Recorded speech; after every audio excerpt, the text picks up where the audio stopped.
Hello everybody. आज हम देखेंगे क्लास 12th की पोएम है अ थिंग ऑफ ब्यूटी।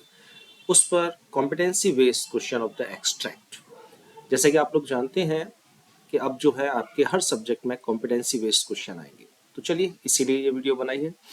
केवल एक पैराग्राफ लेंगे आज हम।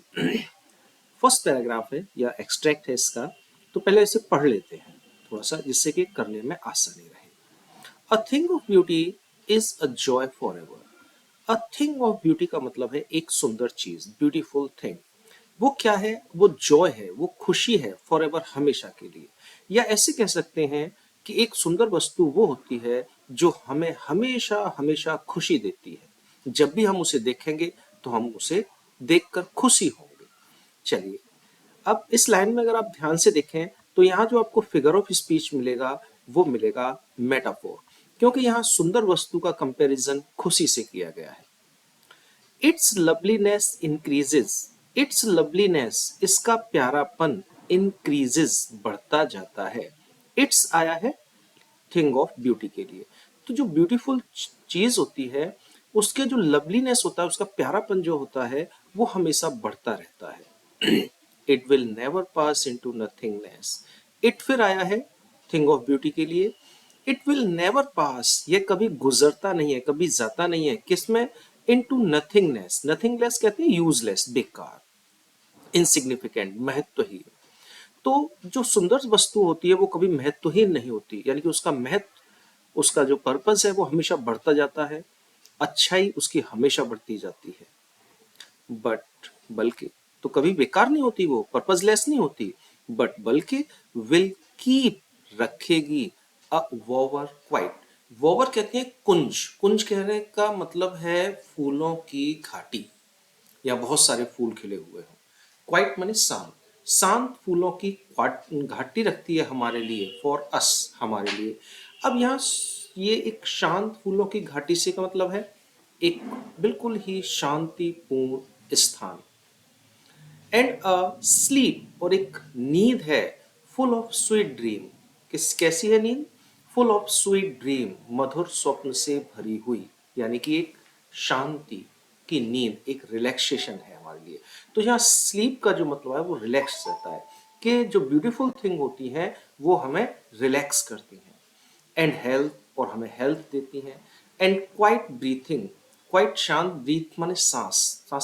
शांत सांस से मतलब है एक कहते हैं ना राहत भरी सांस, एक रिलैक्स भी बोल सकते हैं इसको।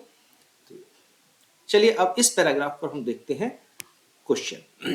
पहला तो सिंपल सा क्वेश्चन आया है, what is the rhyme scheme of this extract. इस एक्सट्रैक्ट की राइम स्कीम क्या है? देखिए, राइम निकालना सभी जानते हैं, लेकिन फिर भी बता देता हूं। ये हमारा एक्सट्रैक्ट है। लास्ट वर्ड पकड़ लीजिए, फॉर एवर, और फिर दूसरी लाइन का लास्ट पकड़ लीजिए। हर लाइन का आपको लास्ट ही पकड़ना है। फॉर एवर, नेवर, ये मिलते जुलते हैं। तो राइमिंग स्टार्ट की जाती है अल्फाबेट से, तो वो होती है ए, तो इसके आगे लिख दीजिए आप ए।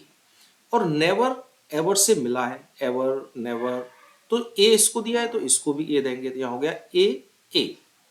फिर आइए कीप, ना तो कीप का राइम बन रहा नेवर के साथ, ना बन रहा फॉर एवर के साथ, तो इसको अगला लेटर दे देंगे, यानी कि बी। तो यहाँ ए, यहाँ ए, यहाँ बी।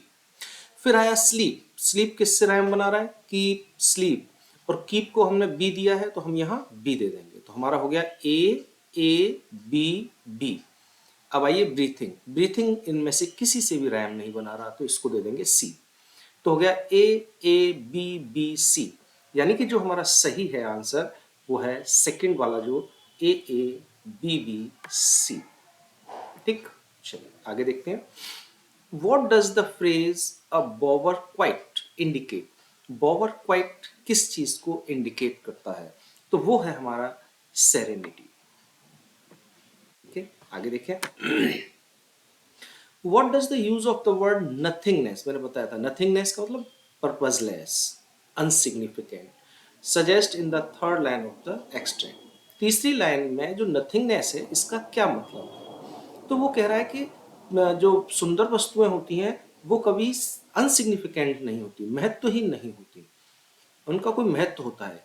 तो हम कहेंगे speaker thinks that the beauty is eternal and immortal. हाँ जी, तो यही हो जाएगा हमारा कि ब्यूटीफुल जो ब्यूटी होती है वो कैसी है, एटर्नल है, हमेशा रहती है, इमॉर्टल है, वो कभी खत्म नहीं होती, टेम्परेरी होगी नहीं, इंटेंगिबल होगी नहीं। चलिए, the speaker uses dash to create a sense of comfort and relaxation. Comfort और रिलैक्सेशन के सेंस के लिए स्पीकर ने यूज किया है in the line fourth of the extract, fourth line में।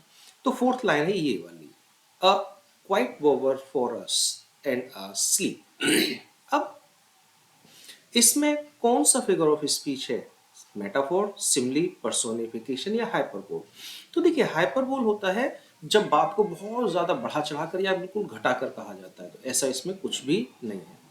पर्सोनिफिकेशन जब होता है जब किसी भी लाइफलेस ऑब्जेक्ट को या एब्स्ट्रैक्ट आइडियाज को हम एक व्यक्ति के रूप में बताते हैं, इंडिकेट करते हैं, या किसी भी लाइफलेस ऑब्जेक्ट या एब्स्ट्रैक्ट आइडिया वो ह्यूमन की एक्टिविटीज करता है, जैसे दौड़ना, भागना, हंसना, रोना, तब भी होता है। ऐसा इसमें कुछ भी नहीं बताया गया। हमारे लिए फूलों की एक घाटी है और स्लीप, ऐसा कुछ नहीं है। सिमली में तो बड़ा सिंपल होता है, सो लाइक एज आते हैं, इसमें कहीं भी नहीं है। तो क्या बचा हमारा, मेटाफोर। मेटाफोर कब होता है, जब दो चीजों का कंपैरिजन किया जाता है और दोनों को एक जैसा ही मान लिया, ट्रीट एक जैसा ही करते हैं। तो यहाँ जो सुंदर वस्तु है उसको ओवर क्वाइट बोला गया है। तो यहाँ आंसर जो होगा हमारा वो होगा मेटाफोर। आगे कह रहे हैं, choose the option that displays the same poetic device. ऐसा ऑप्शन चूज करो जो सेम पोएटिक डिवाइस रखती है as used in the first line of extract. जो इस एक्सट्रैक्ट के फर्स्ट लाइन में, फर्स्ट लाइन है a thing of beauty is joy forever. मैंने हमें पहले बता दिया था कि इसमें है मेटाफोर। अब मेटाफोर क्या यहाँ पर है, इसमें एज आया है, एज सिंबली में यूज होता है नहीं। Life is a roller coaster ride, हाँ ये है कि यहाँ लाइफ का कंपैरिजन रोलर कोस्टर से किया गया है। जीवन क्या है, रोलर कोस्टर है, रोलर कोस्टर क्या है, वही जीवन है। तो यही होता है मेटाफोर। आगे कह रहे हैं, what is the tone of this extract. इस एक्सट्रैक्ट की टोन क्या है। यहाँ गुस्सा है, गुस्से और बिटर वाली तो कोई बात हो ही नहीं रही। क्या दुख और होपलेस वाली बात है, नहीं है। जॉयफुल, हाँ ये तो है। एंड ऑप्टिमिस्टिक, थोड़ा सा आशावादी, हाँ ये भी है। काम, शांति है। एंड होपफुल, और थोड़ी सी आशा भी है। तो देखा जाए तो ये दोनों ही ऑप्शन ज्यादा अच्छे हैं और ज्यादा सही भी है। लेकिन फिर भी अगर एक चुनना है तो आप काम एंड होपफुल चुनिएगा। Okay, next, what is the main theme और मैसेज ऑफ दिस एक्सट्रैक्ट। जो भी हम पढ़ के आए इसका मेन थीम क्या है, the power and value of beauty in the world of pain and sorrow. हाँ जी, पेन एंड सोरो भी है, वो बताया गया है इसमें। तो मैं इसी को क्लिक कर दूंगा, यहाँ आगे पढ़ने की मुझे जरूरत नहीं होगी। ठीक है, कंपटीशन है नहीं, डिफरेंट कल्चर की यहाँ कोई बात करी नहीं गई है। ठीक है, डेवलपमेंट कुछ ऐसा कुछ कहा नहीं गया, सिर्फ एक यही है, पेन एंड सोरो। आगे बढ़ेंगे, the benefits of a thing of beauty for humans include. अब एक थिंग ऑफ ब्यूटी जो होती है, वो जो सुंदर चीज है, उसका क्या बेनिफिट होता है। देखो, हेल्दी बॉडी मिलती है, बोले हाँ जी हेल्दी बॉडी मिलती है, ओके। काम माइंड, बिल्कुल काम माइंड मिलता है हमें उससे, ठीक है। स्ट्रगल फ्री लाइफ, नहीं भाई, जीवन स्ट्रगल फ्री तो कभी हो ही नहीं सकता किसी के द्वारा। बेटर रिलेशनशिप मिलती है, रिलेशनशिप की तो कोई बात ही नहीं की गई है यहाँ पर।